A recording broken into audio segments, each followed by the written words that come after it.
E aí galera, pessoal do terceiro ano B, Manuel Ferraz. Dá um tchau pro YouTube aí, mano. Finalmente nossa Aê! Eu sei que não deu pra passar batom, fazer maquiagem, mas heavy metal, mano. Porque a aula de hoje é sobre nazismo e fascismo, mano. A extrema direita vai tremer hoje, mano.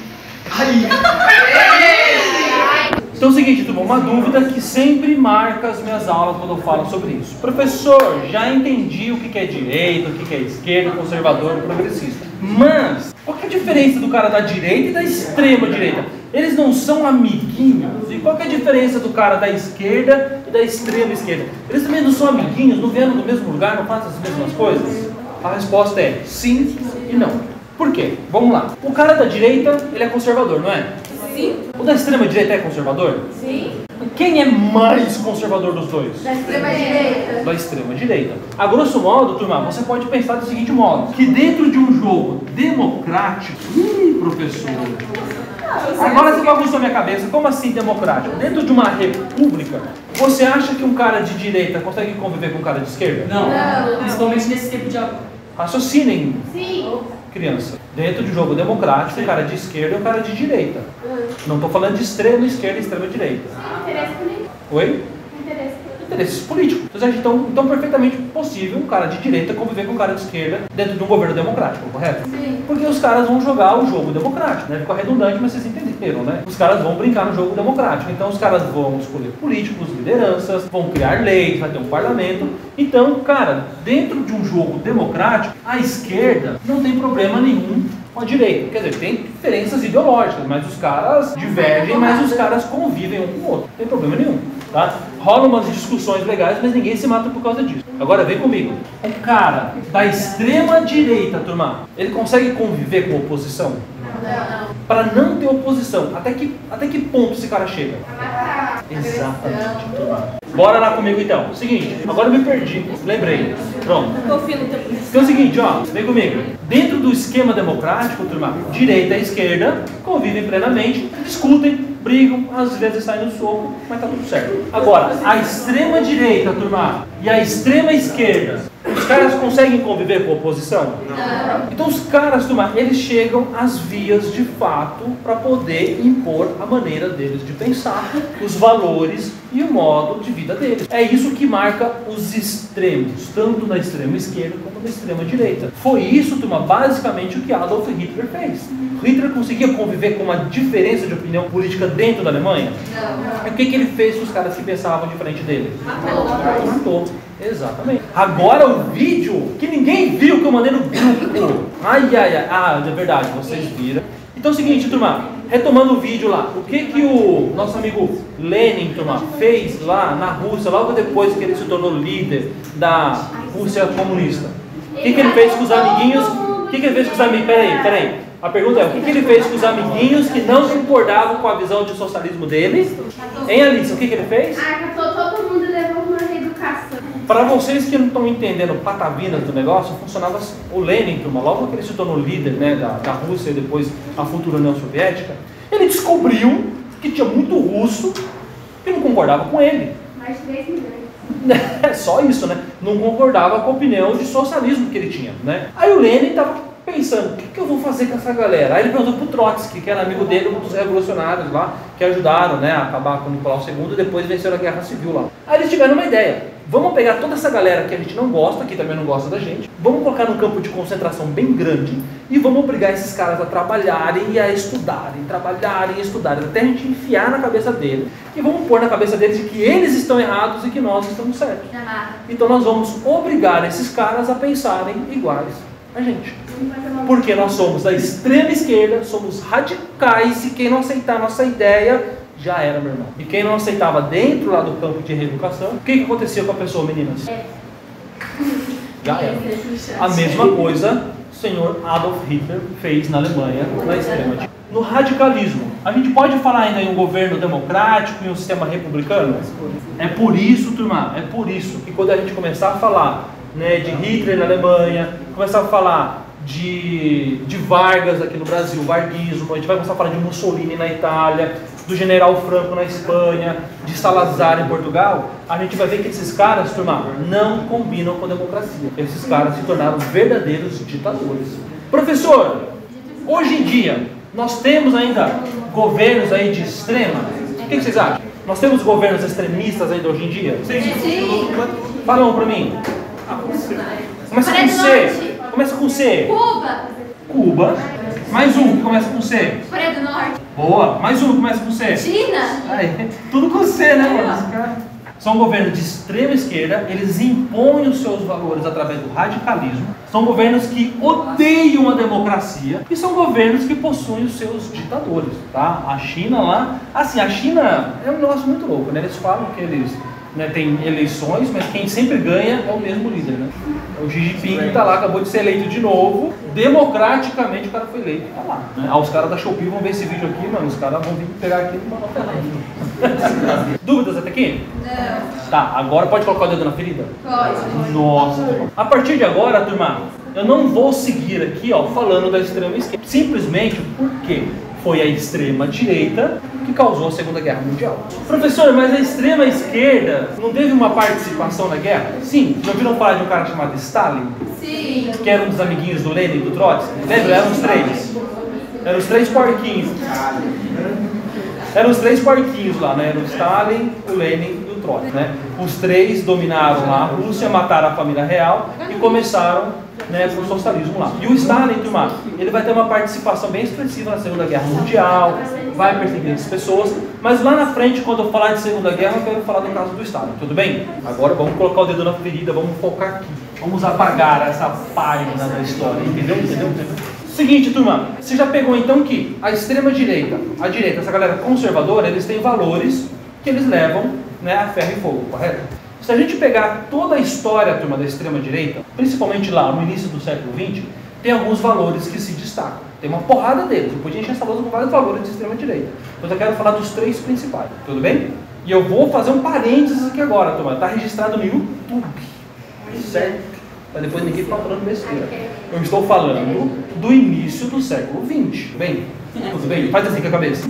Aê, beleza, tá? Mas depois eu falar, ai, que o professor, não sei o que lá. Tá gravado, esse vídeo vai pro YouTube depois. Vamos lá. Depois, turma, eu vou colocar isso no mapa mental para vocês, vai ficar bonitinho, tá? Quando a gente fala, turma, então, ó, do surgimento da extrema-direita, né, na Europa, na Alemanha, na Itália, na Espanha e Portugal, a gente fala de três principais valores que esses caras idolatravam. No Brasil também, turma, tá? Aqui a gente tinha lá o movimento integralista, né, do Plínio Salgado, que também ia na mesma levada desses caras aqui, tá? E fala pra mim, turma, qual era o principal valor desses caras? Deus, pátria e família. A priori, turma, a priori, você olha pra isso e você fala assim, professor, nada demais. Só que é o seguinte, turma, quando a gente fala desses valores dentro da extrema-direita, você tem que entender o que cada uma dessas coisas significa. Quando a extrema-direita, turma, fala de Deus, de que Deus que eles estão falando? Cristão. Cristão. Buda. De, sei lá, Mahabharata. Osíris. Não. Vamos colocar assim, Deus, turma. Deus. Deus cristão. Você tá certo. Deus, né, aquele personagem que você imagina, né, aquele senhor barbudo que fica lá na nuvem, né, com aquela coisinha na nuvem. Aí ele fala, oh, meu filho. É desse Deus que ele está falando, tá? Para esses caras da extrema-direita, esse é o principal valor, Deus. Aí você fala, ah, professor, tá, legal, mas como que isso leva aquilo? Como é que isso leva ao nazismo? Como é que isso leva à Segunda Guerra Mundial? Vamos lá. Se os caras são radicais, turma, eles são abertos para outros valores religiosos? Não. Vocês acham, por exemplo, que o espiritismo tem lugar aqui nesse tipo de pensamento? Não. Umbanda? Não. Hinduísmo? Não. Nenhuma outra religião tem espaço dentro do movimento de extrema-direita, porque os caras entendem, turma, que qual que é a única religião verdadeira, qual que é o único Deus verdadeiro? Deus. Fala assim, Deus cristão. Deus cristão. Isso. Mas como os caras são radicais, turma, como é que eles se relacionam com as outras religiões? Será que eles ficam de boa enquanto os umbandistas estão lá no terreiro deles? Será que eles ficam de boa enquanto os espíritas estão lá conversando com os mortos? E aí? O que eles fazem? O que os extremistas fazem? Perseguem, criticam, agridem e chegam até o ponto de matar. tá?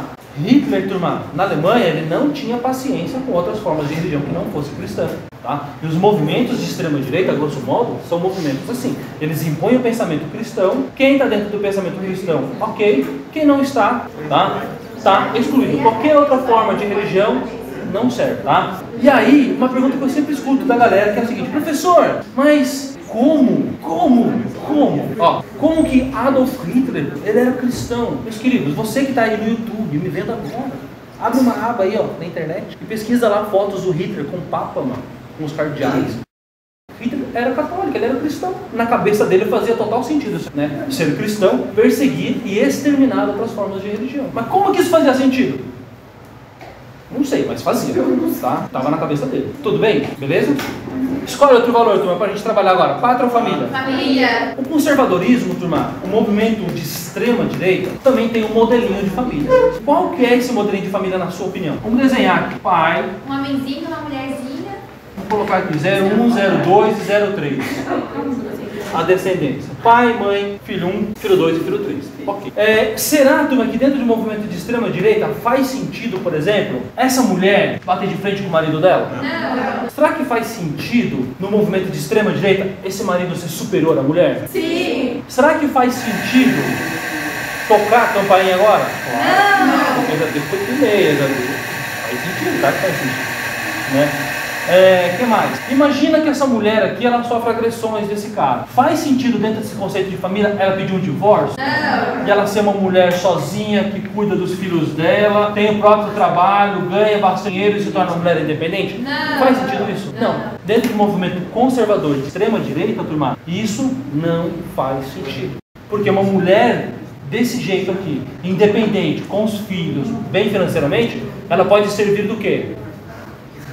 Ela pode servir do quê? Começa com a letra E. Começa com E de exemplo. Ela pode servir de exemplo para outras mulheres. E aí esse modelo de família tradicional vai acontecer o que com ele? Morrer. Vai morrer. Mas daí você pergunta assim: professor, mas e se essa mulher apanha do cara? E se esse cara humilha ela? E se esse cara tem uma relação tóxica com ela? E se esse cara é machista, não deixa ela trabalhar? E se esse cara ferra com ela? Uma pena, né? Uma pena. Não aconteceu nada. O problema é dela. A extrema-direita, turma, tem um jeito de lidar com isso. A extrema-direita, ela lida com isso da seguinte maneira: ela finge que não existe. Ou então dá respostas do tipo assim: ah, não, mas o seu marido estava mal no dia, por isso que ele te agrediu. Não! Ah, ele não deixa você fazer as coisas, mas ele te ama porque ele te dá tudo, sabe? A extrema-direita, turma, ela é machista. Então ela procura sempre justificar a supremacia do homem sobre a mulher, tá? E para vocês que talvez não acreditem nisso, vocês que estão vendo essa aula falando: ah, esse professor de camiseta amarela está inventando fake news. Você vai fazer o seguinte: você vai abrir outra aba no YouTube aí e pesquisa esse filme aqui, ó. Sorriso de Mona Lisa. Vou até colocar no link do vídeo agora, só de rádio.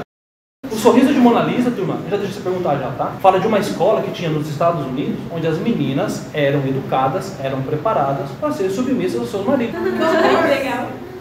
As meninas não iam para a escola para aprender física, elas iam aprender a fazer bolo.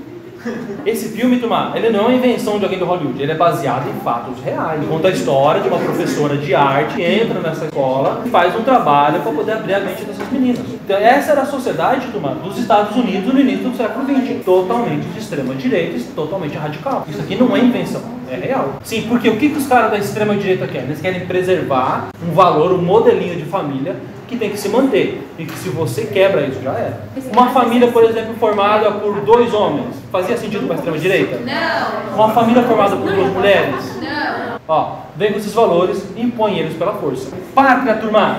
E agora? Como que a pátria se torna um valor da extrema-direita? Você pode até pensar no nazismo. O estrangeiro, turma, o imigrante, se torna um problema, tá? Ó, vem comigo. Se liga aí. O movimento, turma, essa galera de extrema direita, eles têm um mito fundador na cabeça deles. Eu vou dar o exemplo do Adolf Hitler, tá? Os nazistas, turma, eles acreditavam numa etnia chamada de ariano, o arianismo. O arianismo era um povo escolhido por Deus, tinha lá, na visão maluca dos caras, o arianismo tinha uma relação com os povos gregos, com Atenas, Esparta. E esses caras vieram no decorrer da história e de repente tipo o Pokémon fez puff, virou o povo alemão. E eles se consideravam os melhores. Então qualquer outra nação, turma, tinha espaço diante dos nazistas? Não. Por exemplo, vamos imaginar um povo, uma nação que não tinha território, um povo conhecido nas quebradas como o povo judeu. Vocês acham que a extrema-direita alemã dava abertura para esses caras? Não. Porque tinha aquele mito fundador de que o arianismo era superior, então o judeu, turma, ele tinha que ir embora da Alemanha, na visão de Hitler. E os campos de concentração serviam para quem então? Exterminar. É o que os nazistas chamavam, turma, de solução final. Vamos exterminar os caras. Ué, professor, mas eles não eram cristãos? Eram. Mas na cabeça, turma, da extrema-direita é muito louco, mano. Os caras conseguem perfeitamente conciliar, né, Bíblia numa mão e uma arma na outra, mano. Então, tipo assim, eu sou cristão, mano, mas eu mato judeu, né? Tô falando da Alemanha do início do século XX. Vocês entenderam?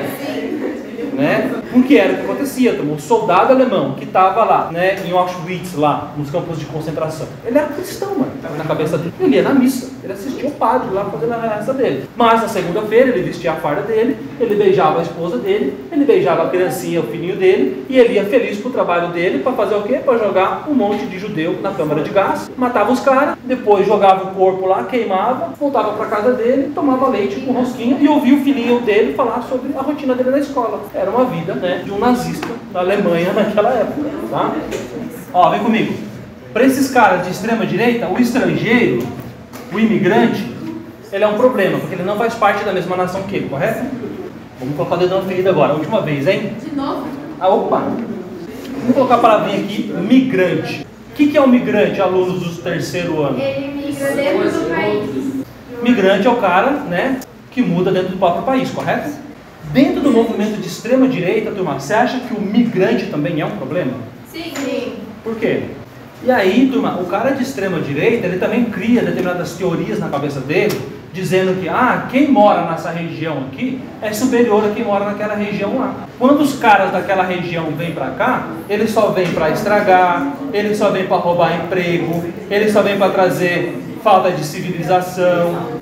Ó, então é muito comum, turma, principalmente em grandes centros urbanos, tá? Lá na Alemanha, no início do século XX, você tem esses movimentos de extrema direita que não só perseguiam os estrangeiros, os imigrantes, mas também perseguiam o migrante, tá? Então o cara que veio de uma outra região do país, que eles não gostam, por N motivos, né? Por motivos ideológicos e estúpidos, né? Os caras matam, os caras agridem, né? E os caras acabam, né, fazendo esse tipo de besteira, tá? Quer um exemplo disso daí, turma? Quer um exemplo disso daí? No Brasil, tá? Cidade de São Paulo, tá? Vocês viram os vídeos ali que eu passei para vocês, tá? Você tem pessoas que criticam pessoas de uma outra região do país. De que região que eu estou falando? Do Nordeste. Tem um vídeo, turma, muito top sobre isso, que eu vou mandar para vocês hoje lá no grupo, que mostra, né, top assim, para a gente entender como é que funciona essa mentalidade de extrema direita aí, que é, né, crítica pra caramba dos migrantes. Vou falar. Essa galera do Nordeste tem que parar de gastar o dinheiro que o Sudeste produz, Exatamente, a gente... Parabéns, bando de passa-fomes do Nordeste, entendeu? Parabéns pra vocês. Agora, não vem aqui pro Sudeste vender sua rede não, amor. Continua aí, na cidade de vocês, tá bom? Não vem pra cá não. Bando de miséria, pobres, fudidos da casa do c... Isso, turma, é pra mostrar pra vocês como que esses valores, turma, apesar de saírem lá também do início do século XX, em alguns momentos eles acabam também passando a barreira da história e chegando até a atualidade. Infelizmente. Tudo bem? Sim. Deu pra pegar isso daí? Sim. Então na próxima aula, turma, eu vou falar especificamente do partido nazista na Alemanha. Tudo bem? Tá, então vamos anotar o nosso mapa mental de hoje aí.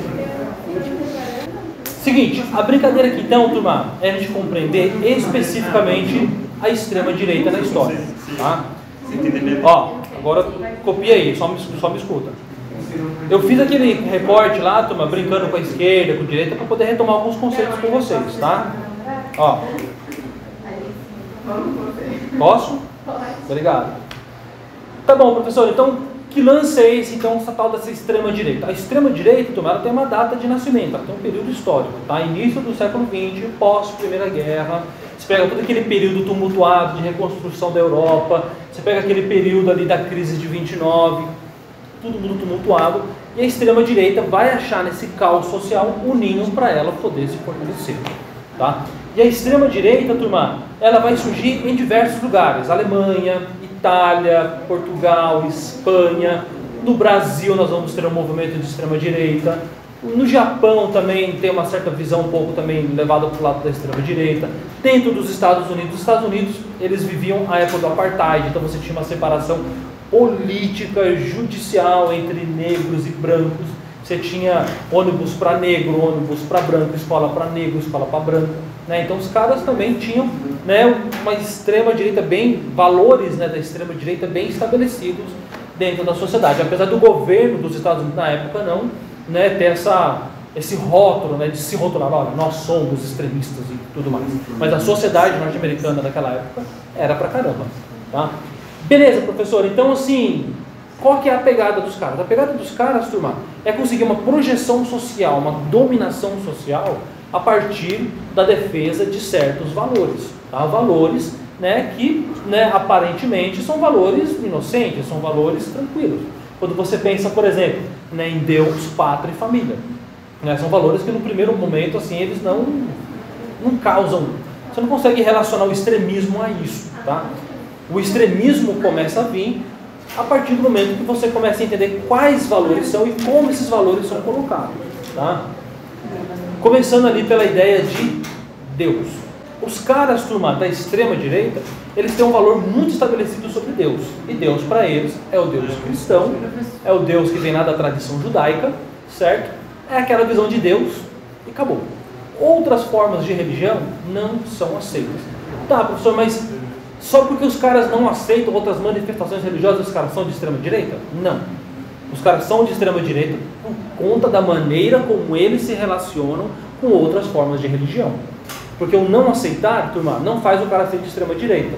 Mas quando o cara critica, quando o cara persegue, quando o cara mata, isso sim se torna um movimento extremista, um movimento de extrema-direita.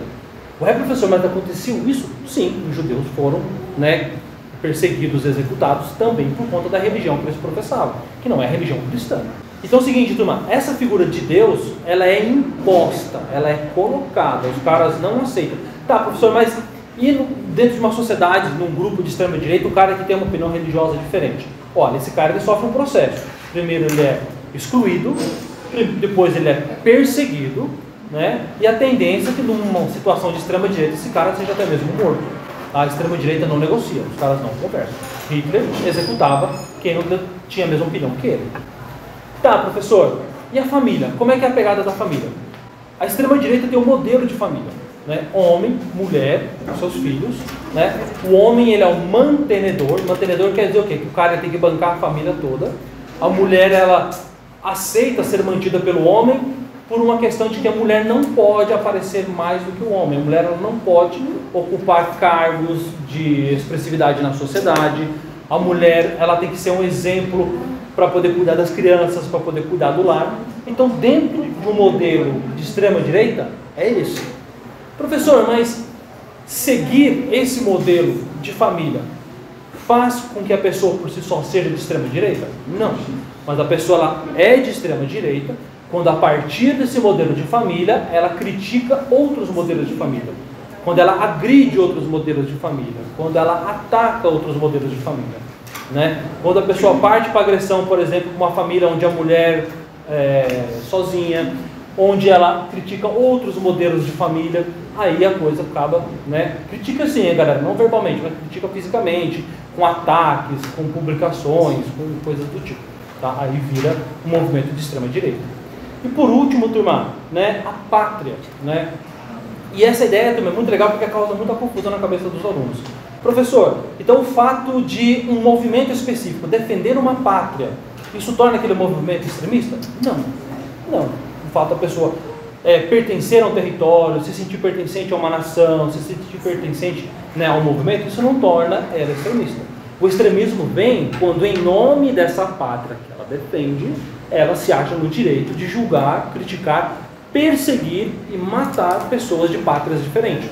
E às vezes não precisa nem ser de uma pátria diferente. Às vezes pode ser do mesmo território, mas de uma região diferente, que é o caso do migrante. Ah, o cara veio da outra parte do território, então eu acho que ele é inferior a mim, porque o meu território, o estado onde eu moro é mais rico, o estado dele é mais pobre, então ele é subdesenvolvido, eu sou desenvolvido. É o tipo de movimento que acaba surgindo. Então, esse tipo de ação torna o movimento extremista. As vans, por favor. São valores da extrema-direita. Raoni. E por hoje é só.